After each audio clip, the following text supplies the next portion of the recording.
Welcome back to the Upper Tier Podcast, the football podcast we bring you each and every week on the Dynamo Podcast Network. Head over to YouTube, smash that subscribe and bell notification button. Audio versions of the show are available through Spotify, Podbean, iTunes. Wherever you pick up the audio versions of the show, you will find us there. Just search Dynamo Podcast Network and search the Upper Tier for the football shows. Joining me tonight for a very special show, a man you'll recognise from many a Monday mashup and a legend series and numerous other topics that we covered, refereeing, all that kind of stuff on the Upper Tier last season. Mark Hogan. Mark, how you doing, my man? How's it going? Well, cheers for having me on, man. Good, yeah, not a bother. Welcome anytime. As you can gather, looking at that jersey in the background there, we're going to be doing a little episode on Manchester United, like a sort of a pre-season season kind of preview, if you like, where we're going to have a quick chat about transfers so far, in and out. Quick chat about how the players performed in the Euros, because Mark wasn't on with us for the Euros and stuff like that. And then a look at some of the pre-season friendlies and thoughts going into the season, which is literally, I think, 3 weeks away at this stage? 3 weeks away at this stage. Yeah, we'll be about 2 or 3 weeks away. Quick. Thank God. So where do we begin? I mean, I spoke with Dean on the transfer show there last weekend, which is also available on the Dynamo Podcast Network. But I spoke to Dean and I was saying that I've been very impressed with United's approach to the transfer window this season. I think getting Jadon Sancho in for about 50 million less than what they tried to hold over a barrel last summer for exactly. was a great bit of business. Absolutely exceptional player. I think he's going to be a huge success at United. And now dropping Raphael Varane in there with Harry Maguire gives you lots of options there in terms of defence as well. Rumblings, obviously, that Eric Boy had a call for a meeting with Solskjaer and wasn't happy, wanted to know his position in the team. Maybe focus on keeping yourself fit, mate, and we could have that conversation, you know? Yeah, exactly. Tom Heaton coming in on a free, which I think is a good move with Romero going. Yeah, it makes sense. Makes sense. 100%. Yeah, absolutely. But I suppose the big one as well is Solskjaer himself getting a 3-year contract extension now. He's going to be there for 4 years or whatever it is. Yeah, exactly. Which is showing the club the confidence in him and the job that he's doing, getting second place last year in the league. What's your overall thinking on the transfer business so far? Like you said, it was good that we got the deals done early over the line. It's not worse when the season's kicked off and you don't know what's what and who's coming in and stuff. And I think I mentioned to yourself and Dean on the transfer show 3 or 4 months ago, you said, ask me who I'd love to get in, and the 2 names I gave was Sancho and Varane. So I'm delighted with the signings, and hopefully they can come in and hit the ground running. Yeah. In terms of anything else, I mean, what do you feel you need? I mean, obviously the Pogba situation, as always, raises his head every transfer window. I think this time he has to go, doesn't he? He has to go. Absolutely. You know, it's either sell him now or wait till next summer and let him go on a free for the second time, which would be an absolute disgrace if we'd let that happen.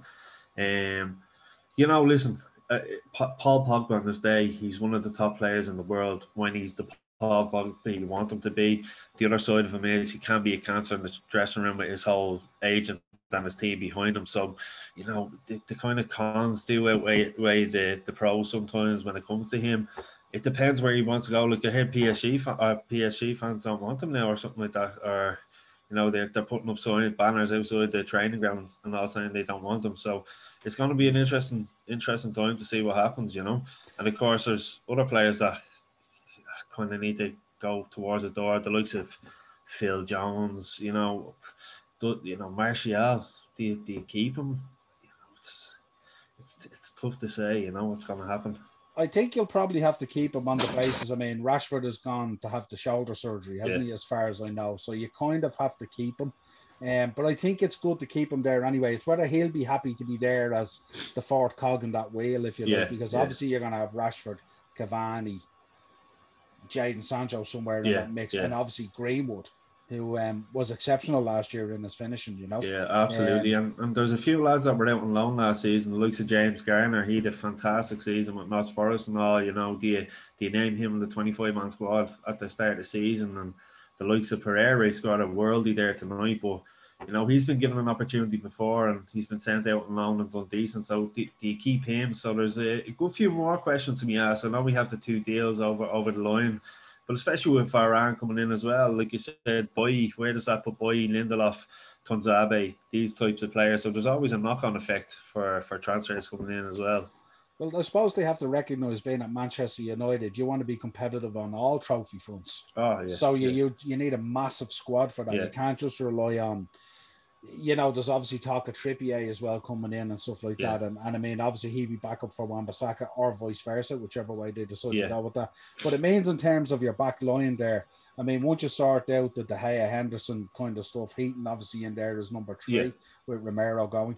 But I think with that back line there, if you have Varane in there with Maguire, there's a nice dynamic between them two in terms of one is an all-out sort of old-school kind of defender, a little bit slower. The other one's a little bit more skillful on the ball in terms of distribution. Yeah, exactly. So it's a nice blend there. But then you've Lindelof in the background and Boy and Tonsabi. Are they happy to be in the background? Yeah. Then on both wings, I mean, you've Shaw and Tellez over on one side, and then you've Wan-Bissaka and potential Kieran Trippier. So, like, at the back, you will have sorted things out. Up front, yeah, exactly. I think you have the bones of what you need up front there with the cover and everything else if Martial stays.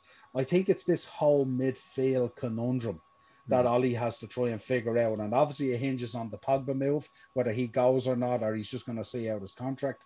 But I think that's where it really lies. Now, obviously, they've got to figure out the McTominay-Fred dynamic. Mata just kind of last year's news, if you like. Mata is last year's news, if you like. And he's after signing a new contract there. Mata did as well, which makes no sense. But just going back to the right full position as well, Noel, Diego Dallo had a fantastic season with Milan last season on loan. So that's another kind of question you'd have in the back of your head. Do you bring Trippier in? If so, you've him.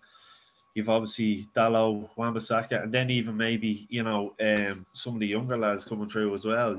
I've seen a few of the young lads against QPR and stuff. Brandon Williams is there as well. So it's an interesting situation for. Well, I think Dallo was saying that he'd prefer to stay in the Italian league, didn't he? Yeah.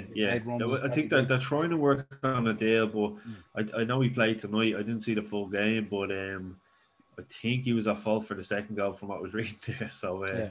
Be interesting to see what happens anyway. But listen, there is a lot of options, like you said. That midfield situation has to be worked out. Like me and Darren had said to you before, Fred and McTominay, it's all right playing them against the likes of Liverpool and City but when you're playing them against the likes of Burnley and West Brom, you've got serious issues in selection, Yeah. And then I suppose we have to touch on Jesse Lingard. I mean, Ollie came out the other day saying he has big plans from this season coming as part of the team. How does he fit in there then? I don't know. I can't see it. Like I've said this for God knows how long. I'd cash in on him now. The way he performed with West Ham for the time that he was there alone, he did fantastic. So is he going to be happy with playing League Cup games and FA Cup games here and there? I don't think so. He'll want to be in the first team, but I don't see him where he's going to fit him in. Do you fit him into the Pogba role if Pogba goes? Talking about playing him out on the left. Possibly, but I don't know. Like, how many opportunities have we given him? To make a name for himself. I remember playing against in the FA Cup last season, and he didn't do it at all. But like I said, he went to West Ham and he proved his worth, I suppose. So it is maybe give him a few games and see what happens. And if it's not happening, maybe in January revisit the situation. Yeah, I just think, I know where you're coming from. He's had a lot of opportunity there. And I mean, everyone jokes about him being 27 or 28 and still learning his trade. All that kind of stuff. But I mean, he was absolutely exceptional for West Ham. He's the reason West Ham were fifth, isn't he? Oh, absolutely. Like, he was unbelievable for them. And, his goals involvement and obviously him scoring goals, him and Antonio had a great relationship up front. But, like, I don't know. Like I said, it's tough to see where he would fit in. I'm thinking this Pogba situation is going to go. I can't see him leaving in the summer. I'm hoping, like, I know there's a good few weeks left of the transfer window, but I just can't see it happening for some reason. So I can still see him being there come the start of September. Yeah, you'd wonder, is that a good thing or a bad thing for United? You know what I mean? Because especially you're going to get a lot of this thing of him going at the end of the season and fans saying, all he has to do is play a couple of bad games and fans are going, well, he doesn't give a shit anyway, kind of thing. And that's it. You get into this turmoil of this fan versus club crap again and all that kind of stuff. If Pogba goes, let's say, and the other 60 million is made available to Ollie, who are you thinking in terms of midfield there for Bruno? Who would you be looking at? Well, it's Who's out talking there? your man off Bayern Munich, isn't there? What's it, Leon? Goretzka. Yeah, Bereska. But I don't know if that talk is just for it's. When I looked at it and I was reading about him, I don't know if it's a bit of a situation where he's trying to get a better deal out of Bayern Munich, so his agent's just linking him with Manchester United, which we've seen happen in the past with Ramos and stuff like that. There's obviously a man, is it Niguez over Atletico Madrid? Sol Niguez, yeah. Yeah. So he's a tasty player, but the only thing about him is, will he go to a Barcelona or Real Madrid and stay in Spain? That's a boy. But it's interesting, like, because there's obviously talk of Declan Rice and stuff as well.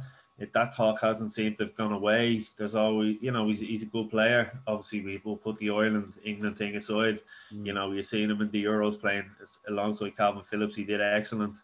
We seen what he done for West Ham last season as well. Yeah. I think he was named captain, wasn't he, last season or something like that as well? Or because Mark Noble hadn't been starting as many games. So to me, I think Declan Rice would be ideal to come in, but obviously Chelsea are interested as well, so it'd be tough to see what happens there. Yeah, it's a conundrum there at the moment, isn't it? Because it's finding that right midfielder that fits into that system. Yeah, exactly. It's like you could pay 60 million on a midfielder and it doesn't work out. We've seen it so many times. Okay, we brought in Angel Di Maria and he was a complete disaster. You can spend what you want, but they have to fit the system and gel with the players around them. And you can talk about any price, but if they don't do that, they're worth nothing. Like. Yeah, I suppose the thing about it, there's a bit of stability there now with Ollie signing the new contract, and obviously the players that are brought in and stuff like that. So maybe Pogba's looking around. He goes, being here at Manchester United, maybe it ain't too bad. Maybe this is the year where Ollie does deliver some silverware, and puts a good title charge in and stuff like that and all. If that is the case, I'd love to see it happen, and then maybe he sign a new contract at Christmas time. But I don't want them to, start the season. I love this place, and then come April time, his agent is coming on to Sky Sports News saying he's going to be leaving on the free now on the 1st of July. You just don't want that to happen. It normally starts around that first international break, doesn't it? Where the rubbish starts coming out and stuff. Exactly. So that you don't want that to happen. Think, because we've seen it so many times. You think, he's going to stay. He's playing well. He loves the players around him. Sancho's here and all, and Bruno, and then all of a sudden, bang, his agent. And he did himself no favors. He did poor Euros. Yeah. By his standards, by France's standards, they had poor Euros. Exactly. So they did themselves no favors in terms of that point of view. In terms of what you've seen pre-season before, that's kind of been indifferent. But these matches are really just run-outs, aren't they? Yeah, it's hard to tell. I've seen the QPR game. They did decent enough. Questions at the back and stuff. The Derby game was decent as well. Tom Heaton pulled off 2 very good saves. You'd like to see him starting and comfortable. I just seen some of the highlights tonight. Like I said, Pereira scored a worldie. Anthony Elanga, he's another one for the future. He scored the last game of the season against Wolves. Scored a cracker there. Wan-Bissaka actually set it up. It's a good cross from the right hand side, which he hadn't been doing too much of last season, so that's good to see in pre-season as well.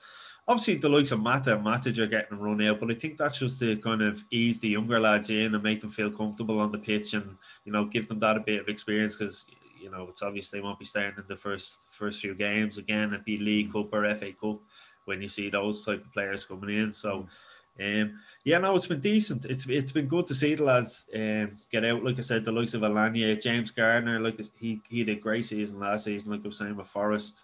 So and then obviously the rest of the lads now that were on the Euro duties late on will start integrating back into the squad over the next week or two. Yeah, absolutely. In terms of thoughts for the season, looking ahead, I know it's early days, obviously, because we're still at the height of pre-season, but there has to be some sort of a trophy at this stage, isn't there? Definitely. Like I'd even take a League Cup now in January or February. That'd be great to see Ollie get that first trophy, get that first win over the line, and obviously, especially on the Monday matchup, we talked about lots of question marks over him, and obviously with all the managers that became available. So you'd love to see it happen for him. We do have a tricky enough start, first 6 games. I think we've Newcastle, West Ham, and Southampton all away. Like they're tricky games. So, but you want to be we're Leeds at home in the first game, so you'd be hoping to get off with 3 points. It's going to be different this season. You know yourself, Niall, with all the crowds being back as well. Yeah. So the likes of going to St James's Park and all that's going to be a big struggle this season. Absolutely, but it's I mean, I suppose looking from the outside in, I mean, you're a fan, obviously, but I'm looking from the outside in and I'm thinking, right, you wanted Jadon Sancho, you got him. You wanted Varane or someone at the back, you got him. You know what I mean? Obviously, Heaton has come in as cover for the goalkeepers. You have to figure out where he's going to go with number 1 and number 2 in terms of these two goalkeepers and sort that out. But, I mean, the fans can't argue anymore in terms of the Glazers, in terms of backing Ollie and all this kind of thing, can they, at this stage? I mean, he's got the players that he wants. And, I mean, I presume if Pogba was to be sold early enough before the window closes, they'd probably furnish him with more money to even strengthen further.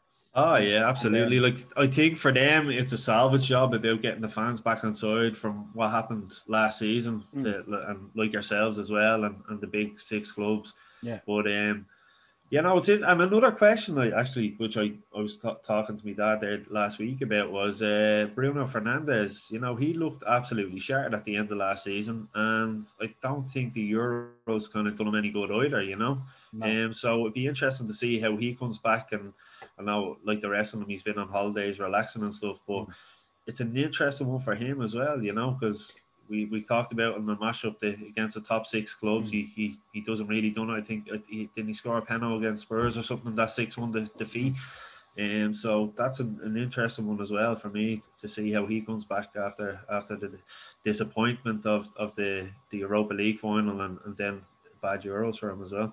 Yeah. Safe to say he should be excited, though. I mean, with Sancho coming in and Varane and stuff like that. I mean, absolutely. What I'm saying to people at the moment is you have to keep an eye on United now because they're signing a different level of player. Yeah, absolutely. You know what I mean? And these are world-class players. There's no absolutely. Like you see the experience that Varane brings in and what he's won.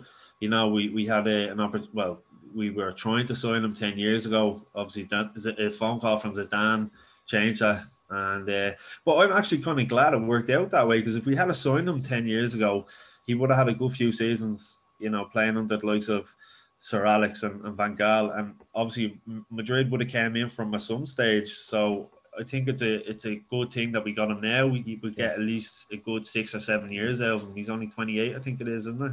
Yeah. So I think it worked out. Yeah, I think it worked out well, and I think it only cost 40 million or something like that. So 34 or something. But you're getting him you're getting him nearly at his prime. Exactly. I think it's a very shrewd bit of business from us, to be honest with you. Yeah, and especially when you have younger guys there like Tunsabi and all, like he'll be able to learn from this guy as well. Yeah, so it's not only what he brings as a player to the pitch, it's what he also brings to the greater squad there, and those other players that can be training around him all them. No, not dissimilar to Cavani with Greenwood. Yeah, exactly. You know, he brings a lot more than just that rocking up on a Saturday or a Sunday to play a match. Exactly. Yeah, you have it. So yeah, I mean, I was saying to guys, I think United are going to be one of the teams this year that are going to be up there. I think. I mean, last year you just got off to a pretty bad start, but you certainly made up for it and you went on a serious run. Especially your away form was outstanding and stuff like that, And I think with a Rashford back who's fully fit with no injury, sort of niggles and pain injections and all that, I think Greenwood is going to come on after having another good season. He's clinical finisher and stuff like that. Cavani is just like fine wine. He just ages great, you know what I mean? Yeah. And then obviously you're throwing Sancho into that mix, who's such an exciting player. Yeah, no, and the thing about Greenwood is it's going to be interesting to see where he plays this season. Obviously, with Sancho coming in, I think we'll see him up top a lot more this season, because I think that's what Ole is kind of going to try to integrate him into kind of Cavani's position, because we're only going to get another season out of Cavani, which is great. It's like making a signing in itself, keeping him there for the seasons. But I think that's what Solskjaer's intentions are, is to play Greenwood up top and obviously learn from Ellison. Yeah, absolutely. So yeah, I think it's going to be a real exciting season. Fans are back. I've said to Dean, we spoke about it on the different football shows we do. Like going to Ellen Road to a packed house, crazy. Going to Villa Park, packed house, crazy. But even down to the likes of the Brentfords and the Turf Moors. Yeah, exactly. You know what I mean? This is going to be a crazy season, and I think in some respects, the bigger teams, I know it hurt them more not having fans there twice for their home games, but for their away games, I think they got away with murder this year. And I think that's going to be a very different picture this year. Listen, it could have been hence the reason we had such a good record on the road this season, or last season, sorry. Yeah. But look, Brentford, they haven't played a real. I think it was their last 3 games of last season, wasn't it, in their new stadium that they had fans, and it was only a handful. So this is the first time the players will experience a sold-out new stadium for them, and it's the first time in the Premier League, which I think is excellent. You know? Yeah, it's going to be outstanding for them. Really looking forward to this season kicking off. No doubt we'll have you back on for a lot of those Monday mashups where we have those heated debates again, and fingers European crossed, football and all that good stuff to come. Fingers crossed, man. It's going to be an electric season. It's also going to be your first full season for the upper tier as well, so I'm pretty excited about that as well. So absolutely, lots of interviews, lots of previews, lots of analysis, lots of. Can't wait for it, man. Can't wait for it. Absolutely gasping for it at this stage. Yeah, so pleasure having you on as always. It's always great to talk football, even if it's Man United for me. But sure, what can I say? You know, someone has to do it. That's it too, right, man. No, I'm looking forward to the season, and like I said, we had the Euros, we've the Olympics on now, but you can't beat the real thing when it comes back, you know. Yeah, absolutely. So as always, Dynamo Podcast Network on YouTube for all the episodes of the show. Anchor for all the audio versions of the show between Podbean, iTunes, Spotify, all those good areas for your audio version show. If you'd like to contact the show, the upper tier on Facebook and Instagram, and obviously on Twitter at _upper_tier. If you want to contact us, if you want to drop your thoughts, Man United fans, into the comments on the video down below, let us know. Are you thinking the same as myself and Mark? Are you thinking a little bit differently? Is Pogba staying? Is Pogba going? I'm showing the support for him tonight. Is Solskjaer going to be coming off the bench this season? Who knows what we might could happen, do with him. but it's going to be electric. I can't wait. This is going to be a serious title race. Till next time, Mark. Pleasure. Cheers, Noel. Thank you very much. Cheers, bud.